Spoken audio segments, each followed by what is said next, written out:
the biggest story right now, you obviously would think of the coronavirus and the epidemic that this has become. But there's another story that we don't talk about often enough in this country or worldwide for that matter, and that is the epidemic of child and human trafficking. My next guest has a very close connection to the topic. She was trafficked at age 4. I want to welcome Dana Priyanka Hammond to our show this morning, the author of Abandoned But Not Forgotten. Dana, good morning. Good morning. First of all, bring me back to the age of 4 years old in India. And I have to be honest, I don't remember anything from that age. What do you remember from what happened?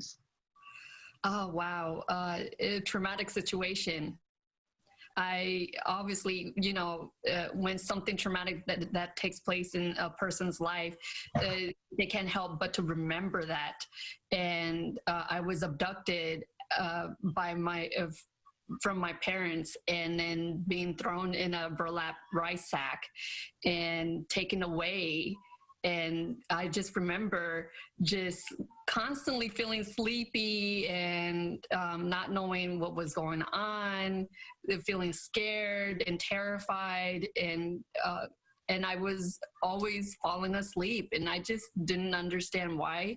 But the understanding is that chloroform was placed over my mouth, and I was taken away just to be trafficked.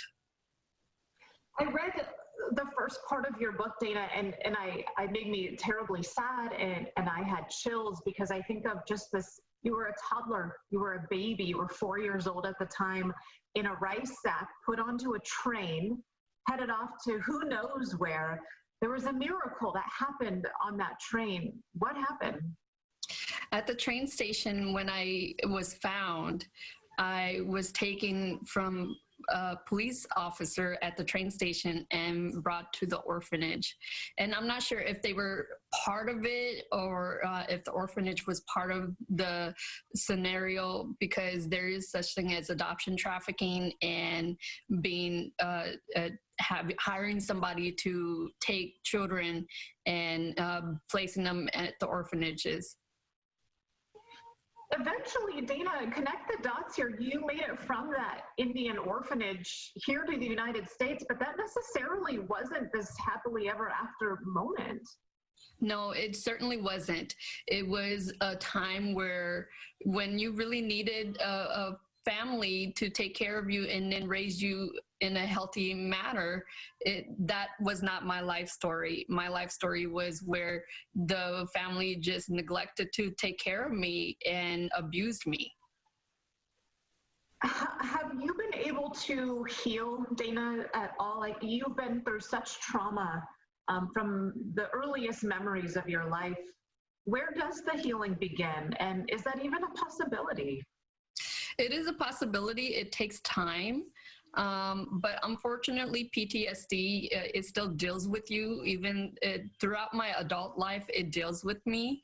So what I do have to do is to help calm my anxiety by seeing a psychiatrist and taking prescribed medication that does help control that stress and anxiety level. You're now the mother of a 1-year-old daughter, and you've written this book, Abandoned But Not Forgotten.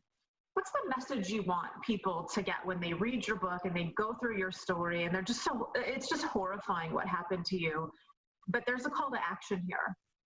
Yeah, what I want is people to rise up and say, this has taken in my life too, but I can rise above. If this lady can, so can I. And there's help out there.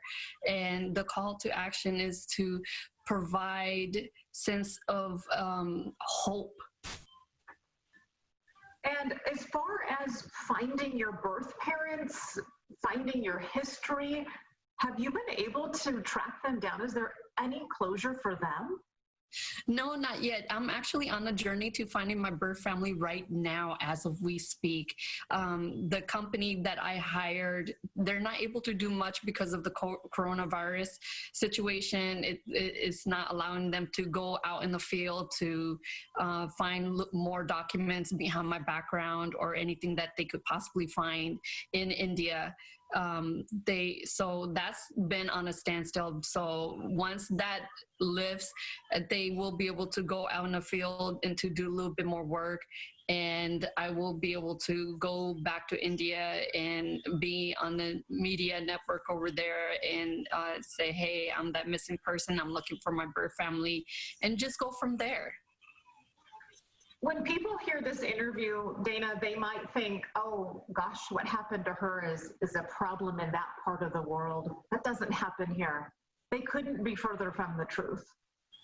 Right. That's not necessarily true, because now there's this situation with child trafficking has risen up even in America.